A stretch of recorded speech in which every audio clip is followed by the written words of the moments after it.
All right, well, welcome everyone. Good morning or afternoon, depending on, well, it's almost noon, but not quite. I want to welcome you to our presentation this morning. This is how all from National University, and this is how we redesigned our program and the outcomes that we've had as a result of that. So next slide is fine. So we are going to be talking about our multi-year redesign process for our PASC and our CAS preparation programs. And we're also going to talk about the tools and the evidence that we used to help guide our improvements, the APARS 5-year reviews, quality measures standards, and we're going to talk a little bit about how these changes help strengthen our candidate support and improved our Cal APA outcomes. And then we are going to open this up for a discussion at the end to answer any questions that you might have. Next slide. Dr. Passes is our department chair. She is not able to be here this morning. Dr. Elder is our academic program director, and she is also in charge of the educational administration program, PASC and CASC both. Some of you, you may have seen me in some of the CTC meetings. I am the state coordinator for our Cal APA program, as well as course lead for numerous courses. And then Dr. Wayne Padover is in charge of our CASC program, and Dr. Jennifer Preimesberger is in charge of our internship. We have lots of interns, administrative interns this year. Next. And Dr. Elder is going to talk about the next steps. Okay, so one of the things that we really wanted to share with you was kind of how we looked at our program from a perspective of evidence-based programs and what data we looked at and how we compiled all this information. So sort of to start with, it's looking at our PARS. Oh, next slide, sorry.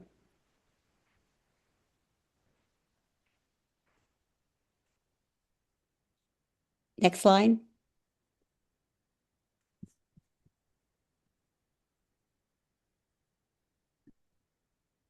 Okay.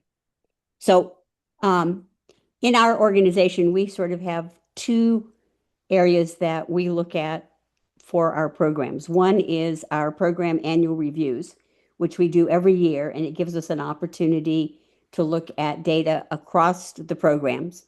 Then every 5 years, we do a 5-year review, which is more complex of our programs. And then because we have been involved with a Wallace grant about equity-minded leadership, we also have been involved with quality measures, and it allows us to look at the parameters and standards of administrative preparation programs from the perspective of the quality measures group who have put together, here are our standards, here's what we think make a quality educator program, which aligns with a lot of what we do and aligns with what we're required to do as far as CTC. So putting all those three pieces together really allows us to take that big picture view of our programs on an annual basis and on a 5-year basis of how we're doing. We also are able to look certainly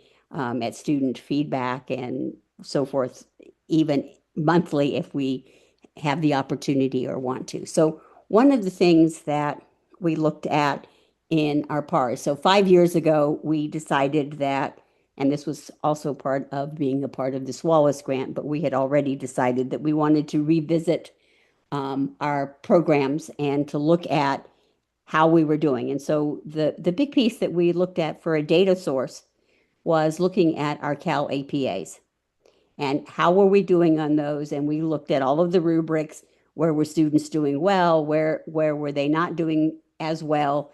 And how could we take a look at this and build this not only into our clinical practice, but into the coursework from the standpoint of the theory base and what they needed in order to be successful in the Cal APAs, which basically says that they have an understanding of the administrator expectations. And that is really, from my standpoint, I think it's a really strong measure because we're looking at it from someone else other than our faculty taking a look and saying, here's our student work, and yes, it's good. This is third party, and it's a set against a set of standards. And so it really does give us a picture of really what we're doing. So in that revamp of our programs, we really took a really close look at where we were with our Cal APAs, where were areas that our students had issues, what part was theory, what part belonged in coursework, and what part belonged in clinical practice to enhance those programs. So over each year, we could see a progression that those programs had begun to improve from the changes that we made. One of the things that we looked at that I think was very helpful, and looking at it from the evidence-based side, was how we grouped the theory-based and the practice and scaffolding for the Cal APAs in courses and where they appeared. So we really front-loaded a lot of the theory and practice for the 3 cycles so that in the beginning of the program, the students really were able to be well-grounded. And then at the end of the program, they went into depth with other areas that really applied what they learned, and they were able to then really work on their Cal APA so that when they finished all of the credential courses, if they kept up and moved along, they should have also been able to have all of their Cal APAs completed.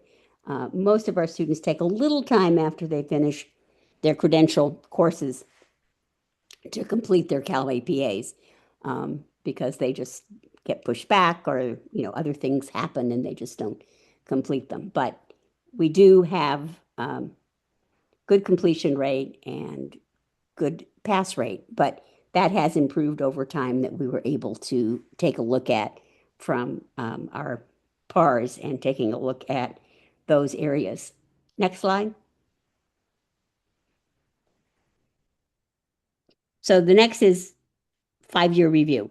So every 5 years, we look at our programs. Whoops, sorry. I'm sorry. I advanced one too soon. Just go back. Thanks.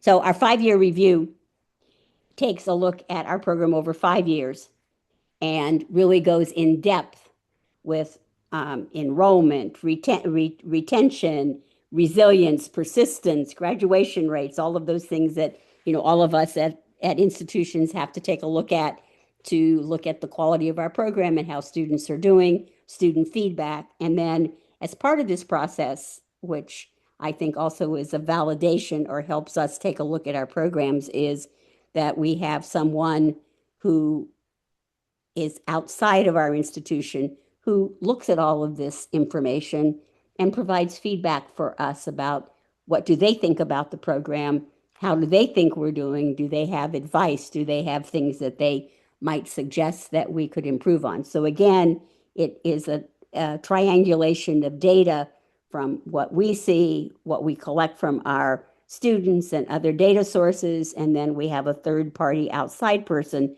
who comes in and works with us and talks about what they found in the program. So this 5-year review, which we just completed in December, happened to really be very helpful for us because we had redesigned our program, and really all of the data that we were able to look at and think about for the program was all around a redesigned program. So we could see what effects all of our changes had made and where we might want to look and consider other areas. And I think one of our challenges, and I think probably for a lot of institutions, is how do we get our feedback from our students after they have left left us, because it's very hard to track where do they go and what happens to them, and for them to provide feedback for us about how they are doing after they leave our program. So that's one of the areas that came up with our outside reviewer. It's one we already knew about and really are trying to figure out how is it that we can track our students and get more data from them. And looking at all of that from the standpoint of what effect do we have on these students. So one of the interesting things that a little outside of the 5-year review, but and was really an interesting anecdotal piece was we did some visits across the state because our program is online and we work with districts all across the state of California, and visited districts. And two things that we sort of found from this was that in every district that was visited, we had an administrator that was our graduate, which was sort of an interesting piece to find.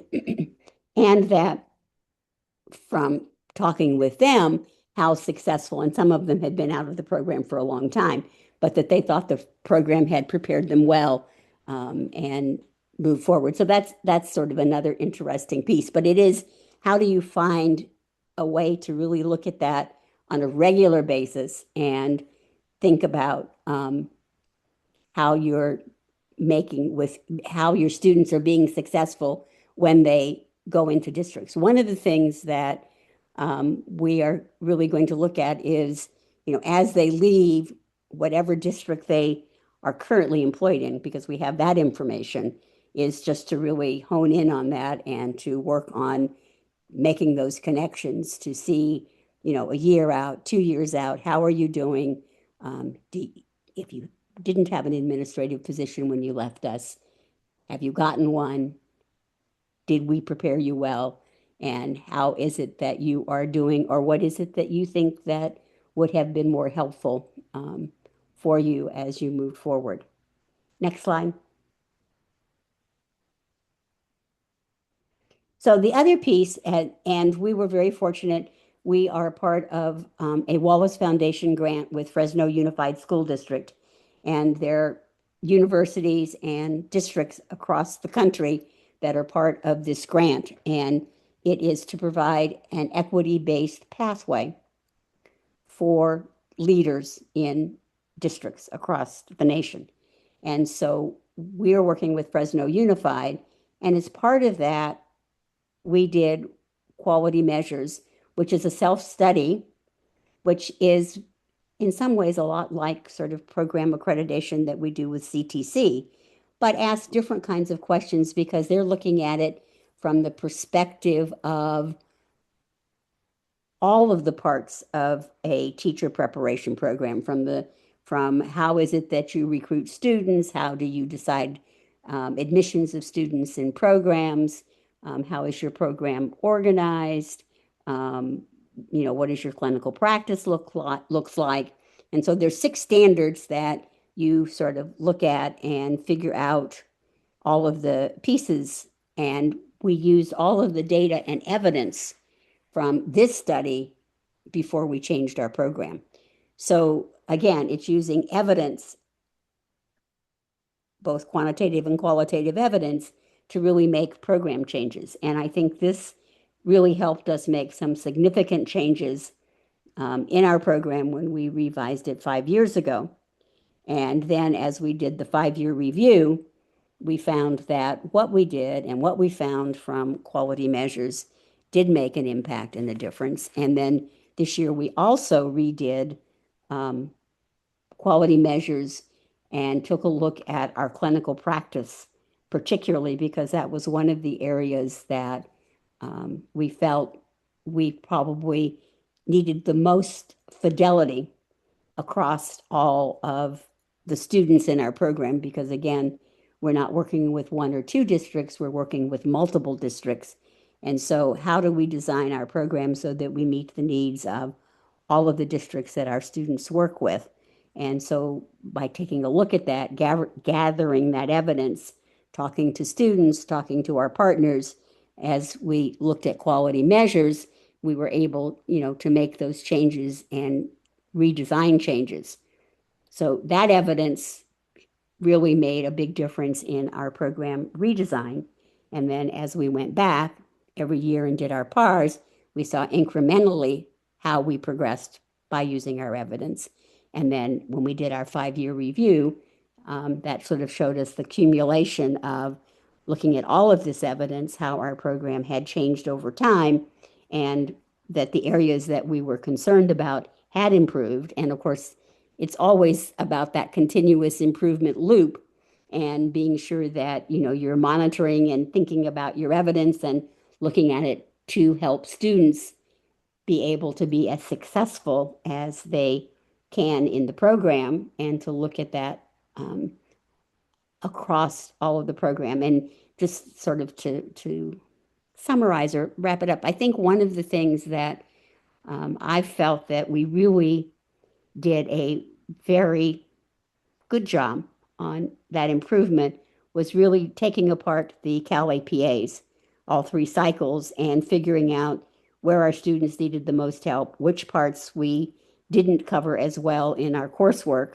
and which parts, we needed to sort of uplift and redesign clinical practice to provide support for students to be successful. Because it's one thing sort of knowing the theory, it's another to take a look and demonstrate through the 3 cycles that you do really understand that theory. And it has been very challenging for students, I think, to sort of take that step back and think about it from that particular perspective. So I think overall what we have found from our evidence is that we have certainly had significant program improvement over the past 5 years, and are pleased that by taking a look at our evidence and using it and tying it very closely to Cal APAs from the standpoint of those expectations and alignment has made a big difference in our program. Next slide.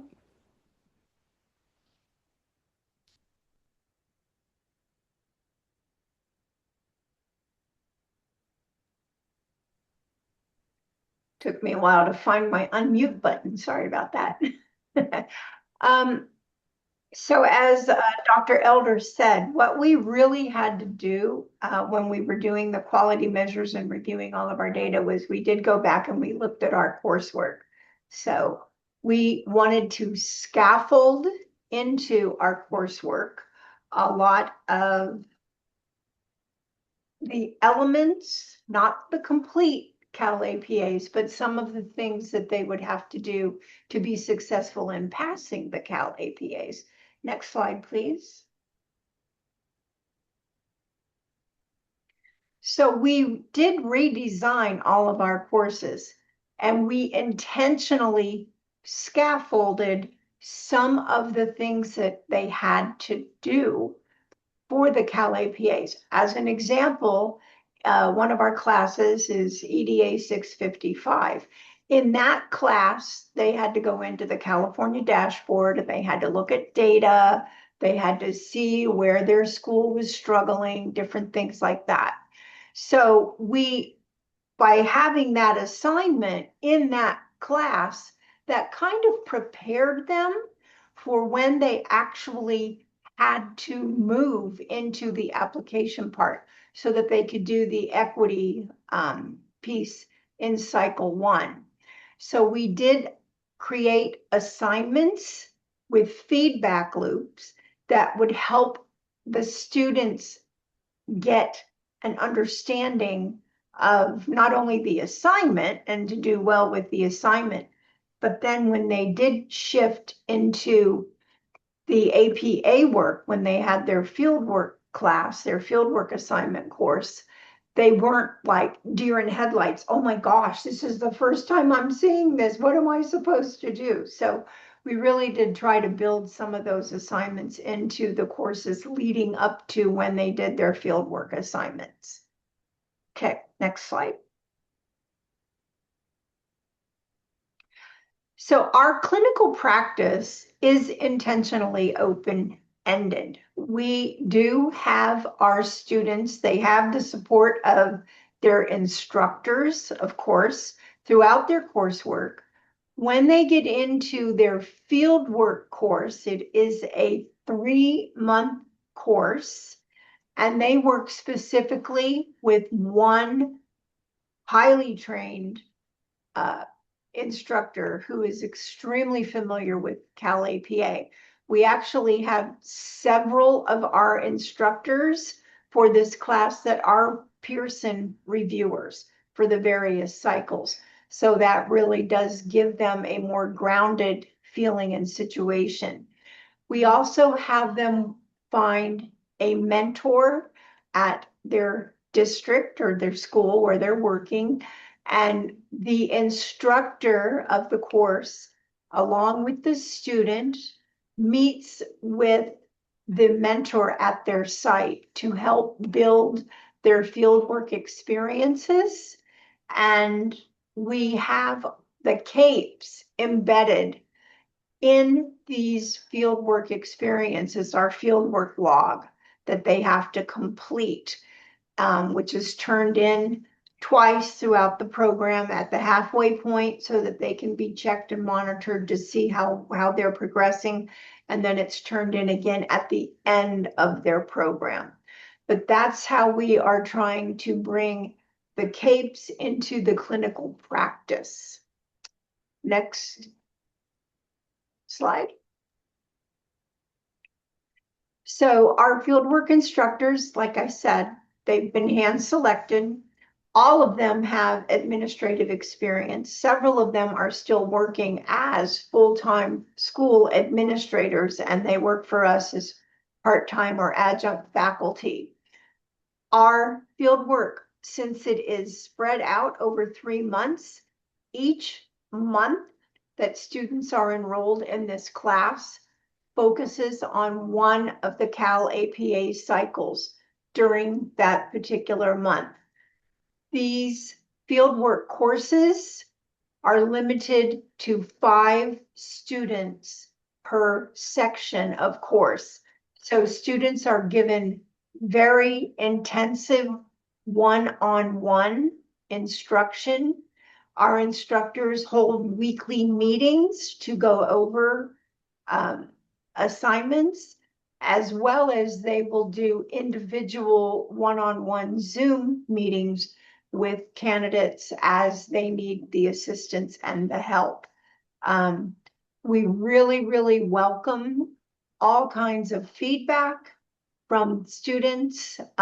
Everybody has my information and my email and my phone number. I also run what is called our Cal APA support site, which is in addition to the courses that I oversee as well. And I'm always available to be reached through the support site if I'm not, the instructor for that student at the month. So they always have a way to get a hold of me, and they do. Sometimes late at night, but that's okay.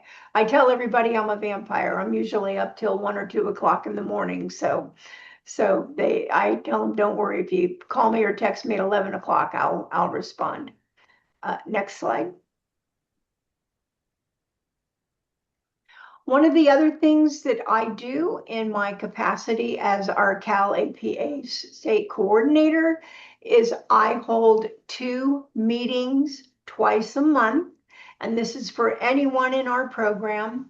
At anywhere in our program, I have students that come into the program that they're in their very first course and they, want to learn about the Cal APAs. I have students that come that are at various segments of their coursework throughout the program. And we even sometimes have students that have gone through the program and completed the program, but they have not yet passed all 3 of the Cal APA cycles. So I hold these meetings twice a month. The first meeting of the month that I hold, and it's always on a Wednesday. In fact, we just had our what we call a deep dive Very similar to what CTC does. We have a deep dive of each cycle once a month. Last night was cycle 3. I had 37 students attend that particular, and that includes some instructors that were there too, but there were 37 participants that showed up for the deep dive last night of cycle 3. We stay online for however long we need to make sure that everybody understands what needs to be done. We go over the assessment guide in these deep dives. We go over all of the templates, how students need to respond. We talk at length, and since last night was about cycle 3, we talked at length about the pre-observation meeting and the video components and how that they need to fill out the commentary. And then we talked about the post-observation, all of that stuff. So the very first meeting of the month is a deep dive, and we rotate that every month. So we had cycle 3 last night in February. March will be cycle 1, and then April will be cycle 2, and then we just kind of rotate it through that way. Then the second meeting that I hold each month, it's on the third Wednesday of each month. That is just a broad overview of all 3 of the cycles and what needs to be done in each one of the cycles in order to pass. We talk about the rubrics, we show the rubrics for each cycle. We go over as much as we can. That meeting is usually an hour and a half to 2 hours long because there are so many questions. And all of our instructors, all of my Cal APA instructors attend these meetings alongside their students, and that is to just help reinforce expectations and coherence. As an example, last night, there were 37 participants. There were over 90 comments in the chat.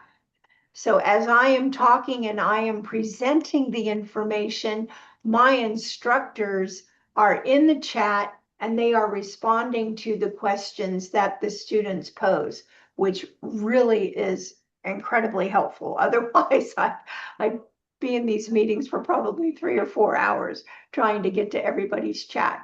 And then, of course, we always stay online. Last night, the meeting itself was a little over an hour. And then, we said goodnight. And if anyone had any specific questions, hang out and we'll help you. And we had a guy that signed up for the test in Pearson, and then he couldn't get back to where he was. So, we worked with him for another 10 minutes. He shared a screen and we were kind of directing him out. No, you need to go. No, this isn't the link. It's the link above that. Go. So we do everything that we can to try and assist our students in this planning. So those are the things that we do monthly. Next slide, please.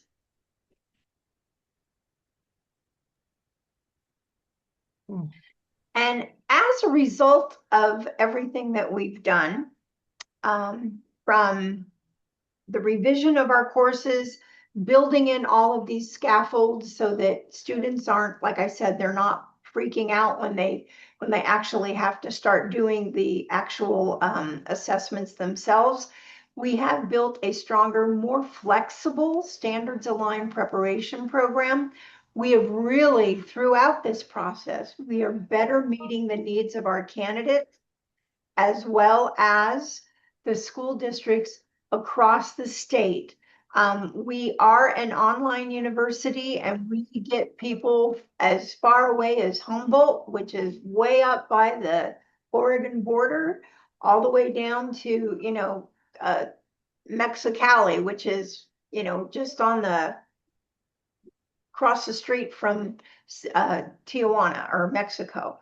So, and the fact that our instructors meet with the site administrator along with the student, we help them tailor make an experience or fieldwork experience that is going to not only benefit the student, but hopefully benefit the district as well as let, people know this is what we're doing. And most of our enrollment,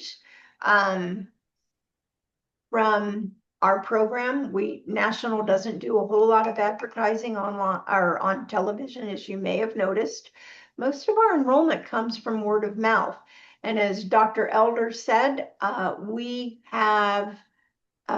there was another grant that we had that required us to travel extensively throughout the state, meeting with our students. And everywhere we went, we did meet people who were administrators or working in administrative positions that had all gone through National's program. So by doing all of this, revising our courses, refining our field work, getting students more engaged, having these monthly meetings, our passing rate for the Cal APA cycles has gone from an 82% to where we are now at a 97% passing rate. That's across all 3 cycles broadly. And next slide. And Jennifer, you're up. Okay. So I support the intern candidates as well. So as part of our redesign that has been mentioned a couple times, as part of our redesign of the administrative prep program, one of our priorities was strengthening how we support intern candidates pursuing the preliminary administrative credential. This support, as mentioned, was very intentional, layered, and sustained throughout the internship experience. Next slide, please.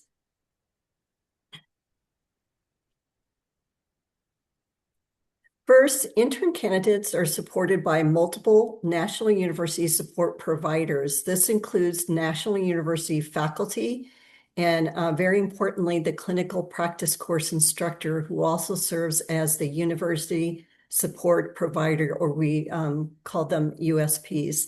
The USPs play a critical role in providing ongoing guidance, coaching, and problem solving to support our interns. They are not only instructional support, but also mentors who help our candidate reflect on practice, make sense of challenges, and connect theory to action, which Donna mentioned as well. Our redesign also clarified and strengthened how we coordinate internship credential requirements and candidate onboarding. Early in the program, we focus on setting clear expectations, ensuring candidates understand both the credentialing requirements and the supports available to them. This also helps reduce confusion, anxiety, and misalignment for our interns who are also balancing full-time leadership responsibilities. Another major improvement is how we align coursework with field experience. Intern candidates complete an 8-month internship supported by 2 internship courses. Those are EDA 602 and 602B. Each are 4 months in length. These courses are intentionally structured to mirror what candidates are experiencing in real time at their sites. Rather than treating coursework and fieldwork as separate, we have worked to create coherence so candidates can immediately apply what they are learning. Finally, throughout the internship period, our faculty and USPs provide continuous guidance and problem-solving support. This includes regular check-ins, performance assessment tied to the intern role, and individualized feedback. These changes were directly informed, as mentioned by both Tish and Donna, by our APAR data, our 5-year program review findings, and Cal APA performance trends, all of which told us that candidates needed more structure and consistent support during their internship year. Next slide, please.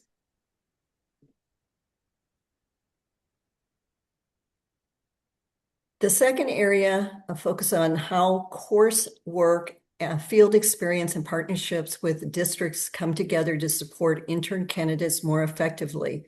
This was so key area in the redesign, especially as we examine evidence from quality measures, which Donna mentioned, and alignment to state and professional standards. One important shift we made was ensuring that fieldwork and clinical experience are robust and standards aligned. Intern candidates are not just completing tasks for compliance, they are engaging in meaningful leadership work that aligns with CAPES and directly supports success on the Cal APA. Partnerships. Partnerships is also central to this work. Each intern candidate is assigned a site provider, a district administrator who serves as a mentor throughout the program. We have strengthened communication and expectations with districts to support strong placements and shared responsibility for candidates' growth. This partnership ensures that candidates are not navigating leadership challenges in isolation, which is really key. At the university level, faculty and USPs actively monitor candidates' progress across coursework, fieldwork, and clinical practice. When candidates encounter challenges, whether related to leadership or responsibilities, site dynamics, or Cal APA requirements, we can provide targeted, timely support. This may include additional coaching, adjusted fieldwork focus, or increased collaboration with site mentor. Taken together, these changes have resulted in strong coherence across the program and more responsive support for candidates as they manage real-time leadership. Next slide. Dr. Padover.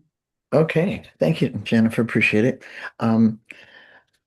Our Clear Administrative Services credential program is really designed to serve administrators that are really just starting in their service to school districts, and so as administrators, and our structure, online structure, is 4 courses, 4 months each, strewn over essentially 2 years is our process, and in that that coursework, it's really designed to match candidates with coaches that assist them in working through their the capsules, the Clear Administrative Professional Standards.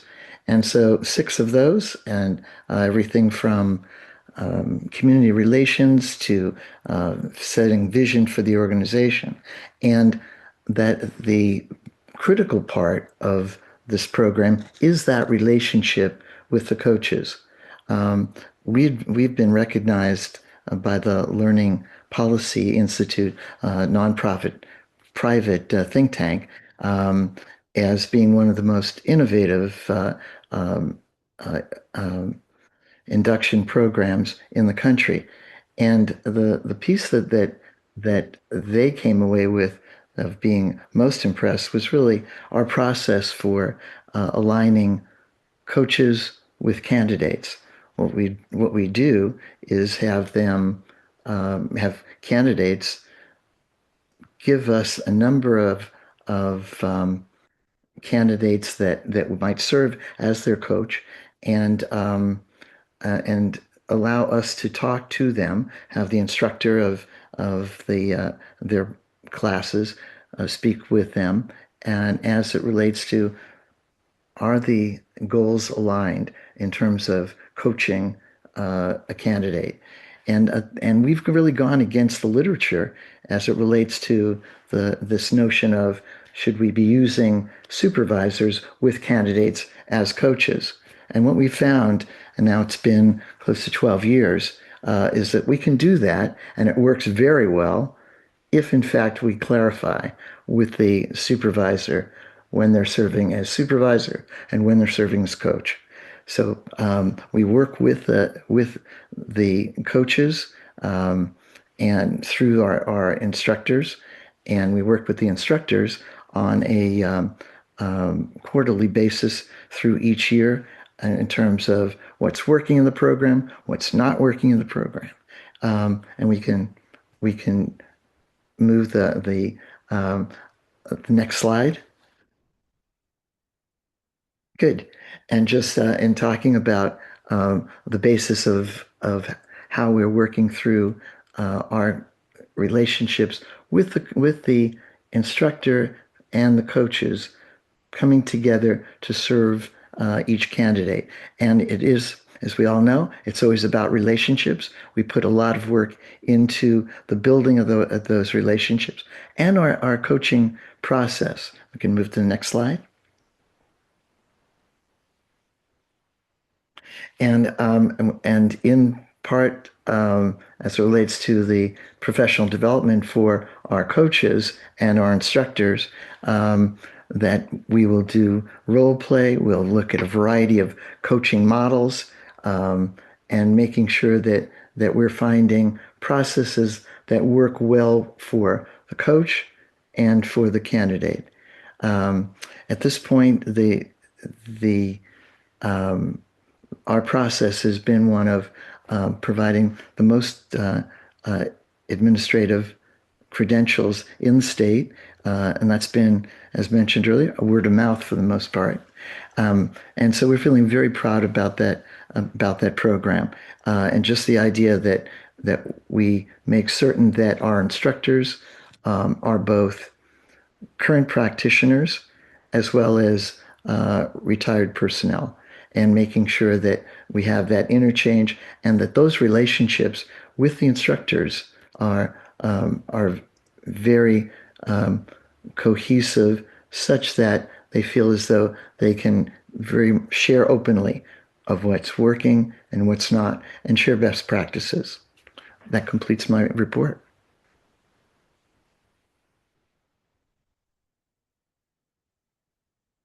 Donna, substituting for Dr. Passes.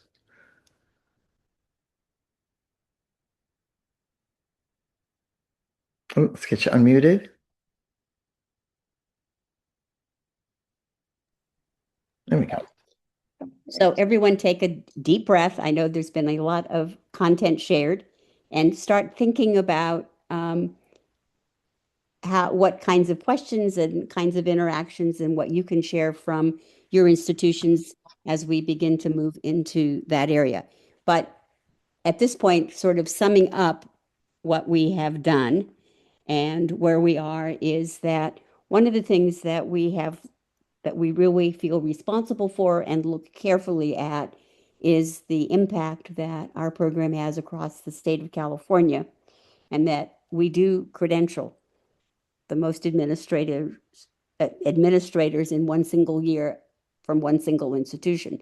So we feel very responsible for being sure, and always about continuous improvement, that our candidates are well prepared and they're able to go in their administrative roles and be the leaders that we want them to be for our students, to provide for student success. The other piece is the number of interns. Jennifer didn't share with you our current number of interns, but currently we are serving 200 interns across the state of California. And one of the pieces that is strong about that, since they have already been teachers, been in the system, and really understand what's going on in schools, the administrative internship, even though it is very challenging, that most of our candidates have the tools they need to be very successful in that internship role. And as Jennifer shared with you, we have put lots of supports in place to be sure that they are successful. But we do have a lot of interns, and we monitor that carefully so that we are sure they're doing the job that they need to do in their district. The other interesting fact that we found as we were looking at our data over 5 years is that on average, 51% of our candidates leave our program with a job. Part of that is that we have a lot of interns. The other part is that they are ready, and many have been tapped in their district to sort of say, oh, go get your administrative credential. There's going to be administrative roles available. So 51% of our students are leaving in an administrative position and move forward in that area. So I think that's a big impact for our program, and that our students are moving into those administrative roles. Next slide. I'm sorry. Next one. So as we sort of leave and begin to sort of open it up and really have sort of hopefully a very rich discussion, is taking a look at, as you redesign programs or as you were thinking about making changes, of what are those evidence pieces that you want to be able to look at to see whether those designs work, whether they are successful, and how they have impacted your program. And in the spirit of continuous improvement, of sort of thinking about always looking at what is it that we need to work on next? What are those things that we can do in our program that are going to improve it, and really looking at it from a data point of view. And I think one of the strengths of using evidence-based and data becomes that you really have something to show others as to why you're making these changes. We aren't just going in and making these changes because someone decided it was, they didn't like the way it was structured, but we really have evidence that shows we need to improve in this area, or this area is really strong. Here's our evidence and data to show that, and really aligning with all of the administrative performance assessments and expectations to be sure that our students really have those well informed about what to do and how to be able to demonstrate and apply those particular pieces that they have. So everybody can take a deep breath, and now we can have interaction and talk with each other about what we're doing, how this would work, and questions or any comments that you would like to make. And we can go to the next slide.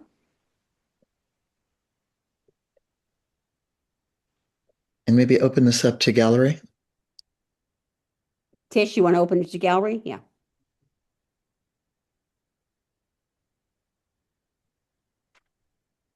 So Tish, you're going to facilitate? I wasn't planning on it. I thought Dina was, but she's not here, so I guess I am. So what are you doing in your current programs? Can, just feel free to shout out or raise your hand or whatever. Has this given you any insights or any ideas of maybe something you could do or should do in your current programs? What are your thoughts?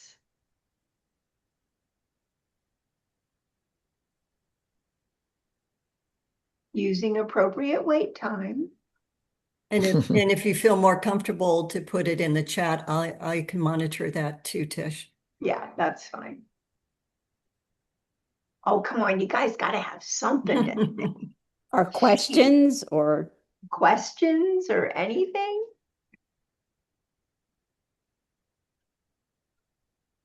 or share a best practice that you think has really worked in your program for collecting Yes. evidence or helping you think about continuous improvement.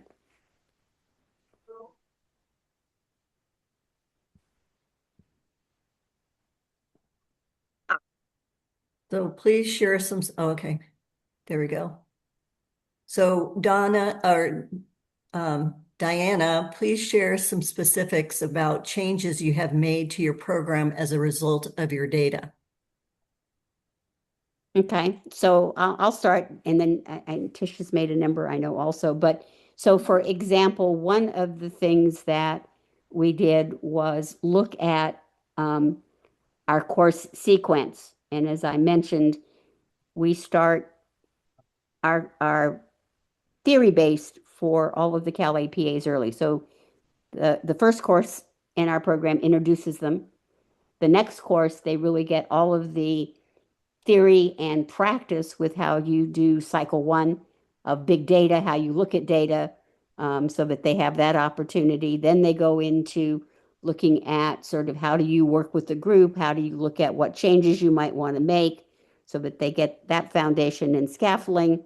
And then in the next course, of course, we do the theory-based for cycle three about teacher coaching and evaluation and all of those pieces. And we have split those courses. We have done in each of those courses scaffolding to prepare them and get the ideas of the skills they will need and actually work with. So one of the things that we did in one of the courses very specifically was for the data analysis, they actually had to do sort of this scavenger hunt and actually go to the data and find various things in the data dashboard so that they had really the opportunity to look at that data dashboard, because many of them, of course, have never really looked at that, being teachers and not really looking at whole school data and how that looks in whole district data.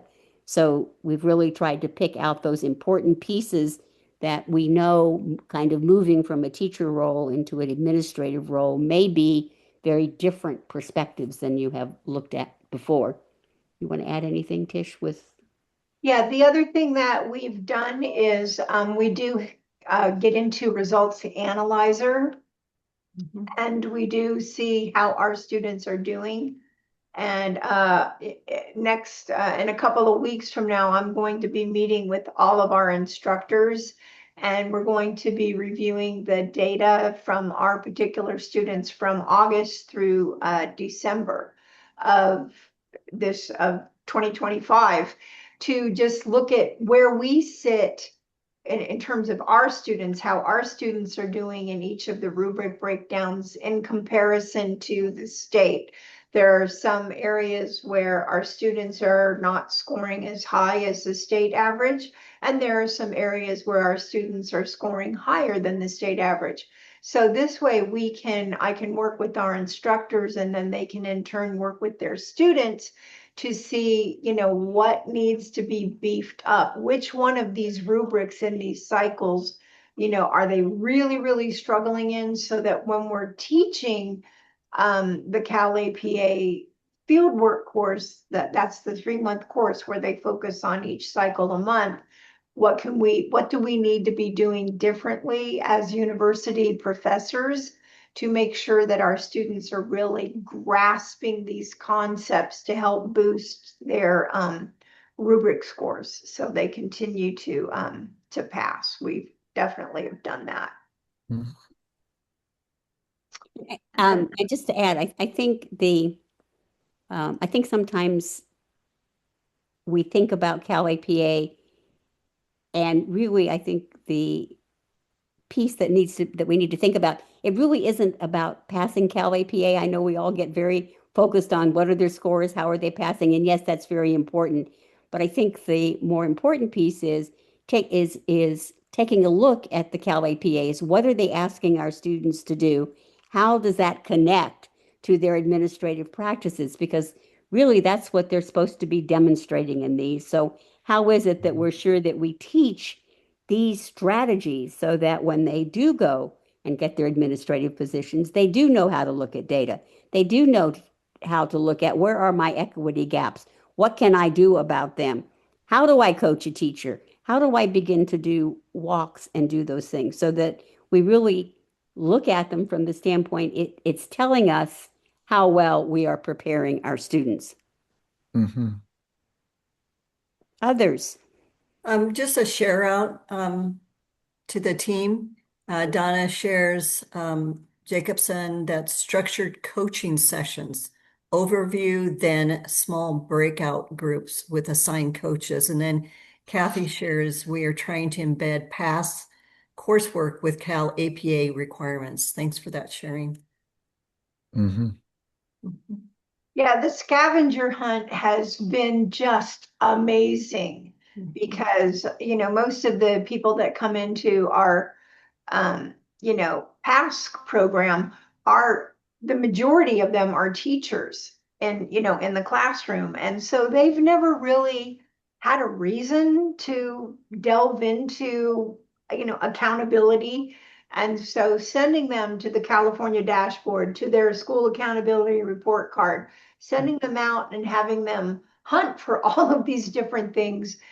A lot of the students, when they're in that particular course, come back and they'll say, and because I've taught this course several times, and they're like, I never had any idea that all of this information was out there. It's never been, yeah, my principal shares data like, oh yeah, we did okay and this and that, but I didn't realize the specifics or where to find this stuff. So for them, that scavenger hunt has really kind of opened their eyes to whoa, there's a lot to this. There's a lot of data out there that's useful, and there's a lot of data that I need to look at.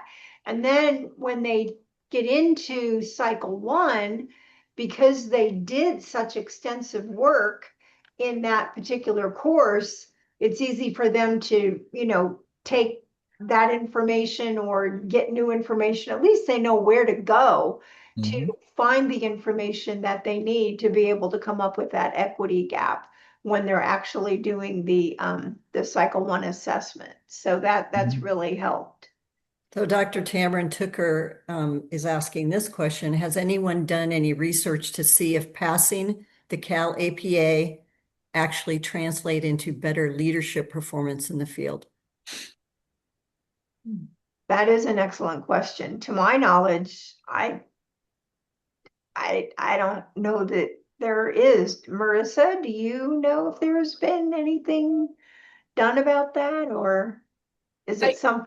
No, and I think because of the embedded nature of the Cal APA within the program, it would be really hard to correlate that type of data and thinking about like what metrics make a high quality administrator might the definition of that might shift from one research question to another, but there are some questions that could potentially be answered and great doctoral dissertations out there that could utilize some Cal APA data, but no, I'm not aware of any specific research projects that do any kind of correlative. Yeah, I agree Yeah. with what Diana said, that yeah, most of the data is anecdotal. They Hmm. either they pass or they don't.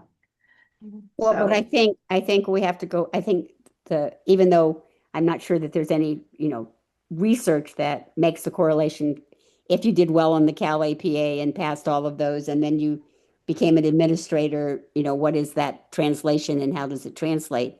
But I think that there was a lot of research put into those expectations, and those expectations did come from research of what we expect administrators to know and do.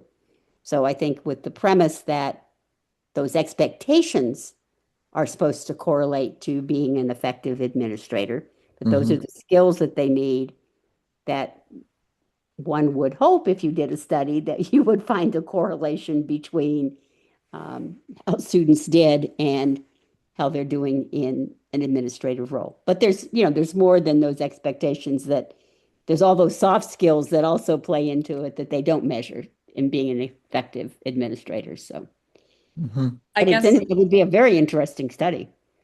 I guess why I ask, and again, I've been doing this a long time too, Yeah. very long time, is as a IHE or even a county office of ed program, we're put through very rigorous accreditation process through CTC.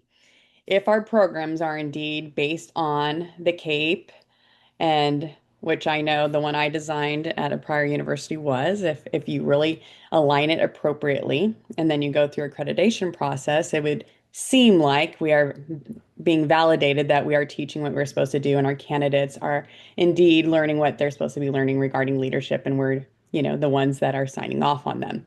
Right. Cal APA is just another layer, which I just wonder, is that because it really contributes to leadership development, or are we doing that as an added layer to like validate, like extra layer of accreditation that yes, our candidates all know how to do this, when, for years and years we were already able to sign off and say that they were, because we were already through a rigorous accreditation process where we had to show that our candidates were learning all of the standards. So I just like to throw that Yeah. out there, because I think sometimes we get so like mired in the detail of Cal APA that we don't just like sometimes just take a quick pause and say like, why are we doing this? And is this really developing better leaders? Because at the end of the day, that's why I think we're all doing this. And so it's just curious to me that we don't really have a lot on that to say like, yes, this is contributing to better leaders out in the field, and that's really what we're all trying to do. Right. We do Yes, have a I mean, I agree, and I think it's, is it, how useful is it? But I think the other piece is I think I mentioned earlier that to me it is another validation point. Now, whether it's the best one, and should students have to do another layer on top of their program, I think is a really good question to think about. But I think the piece that for me is it's a third party validation that yes, Mhm. our students can do these things that we have supposedly taught them, and it's not being done by us just saying it. Now, how much that's worth, I think that's something that probably would be interesting to research. And there is going to be a session tomorrow that's going to be talking about the where performance assessment in general fits into the accreditation cycle. So Jake Schuler and I are actually presenting that one. And so if you're interested in more information about what data from performance assessment is being utilized in the accreditation cycle, because it is part of the accreditation cycle, you can join that session tomorrow. Mhm. Cool. Mhm. Anybody else? We still have time.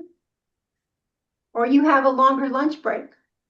So I mean, just one other interesting sort of tidbit that we're finding, and I know many of you know, is that the administrative shortage piece is coming up more and more. And what we have found over the last 3 years is the growth of our interns. I mean, we hardly ever had administrative interns, but that teacher Mhm. shortage happened, and now that administrative shortage is beginning to catch up with them. And I think there are more and more districts that are having issues finding administrators and are using interns where they did not in the past.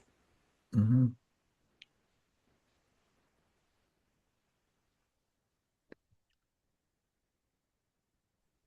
Question, do you ever struggle with candidates want to focus only on the Cal APA versus on the CAPES? They really don't have an option because our fieldwork log, they have to actually, it's all 27 capes. I mean, it's not, listed as 27 things, but the capes are embedded throughout um, their fieldwork log.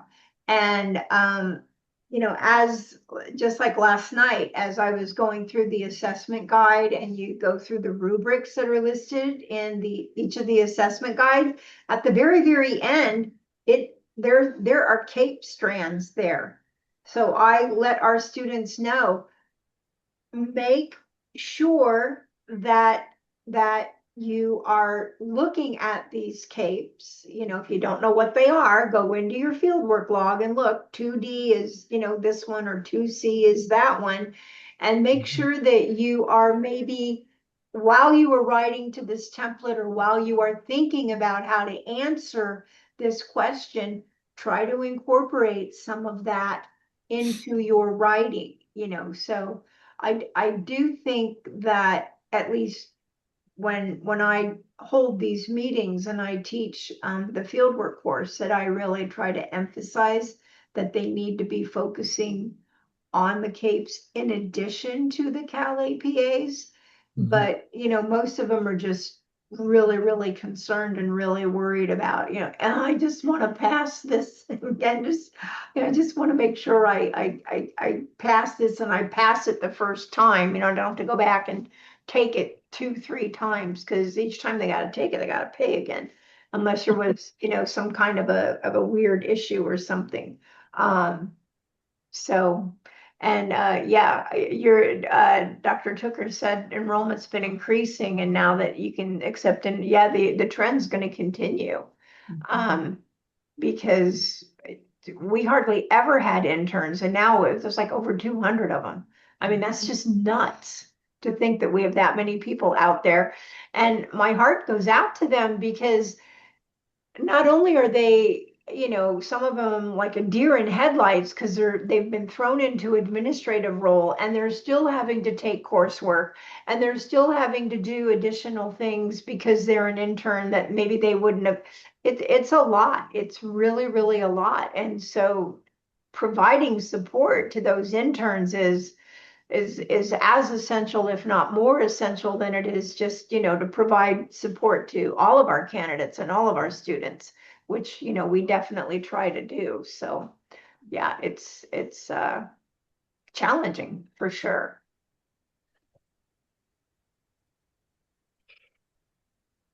Any other thoughts, comments?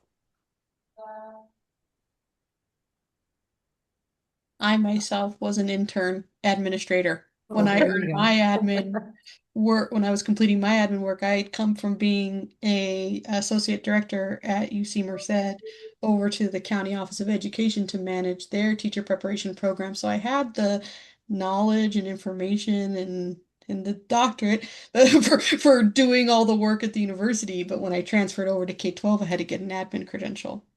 And so that was, yeah, it was a challenge. Yeah. Yeah. Absolutely. Welcome to the world of regulations, Melissa. Absolutely. So, and I agree. A lot of time, there is a lot of time spent on test prep. I get that. How to annotate, how to do the commentary, all of that stuff.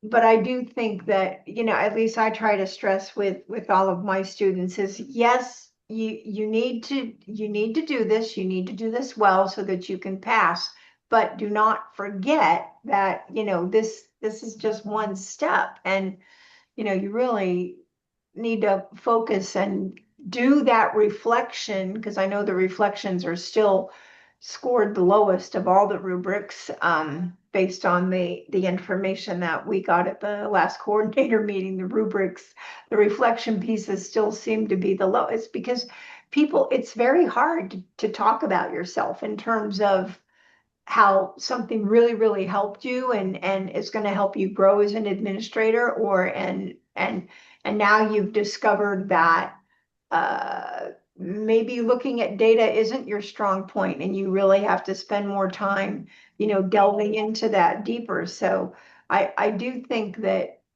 we can take what's a requirement of the Cal APAs and try to massage it into, these are the things you're going to need to do when you're in a leadership position, whether you're an assistant principal or you're, principal at an elementary school, because most of them, don't have APs. They just get thrown, they go from the frying pan into the fire if they've just been a teacher, and now all of a sudden they've been moved over into being an elementary principal and they've never done it. I mean, it is trial by fire. So I think it's up to us as the university providers to kind of embed, at least plant that little seed in the back of their mind that, yes, you're doing this to pass the assignments, but don't forget about the other pieces that are behind it. We still have to layer everything that we're doing.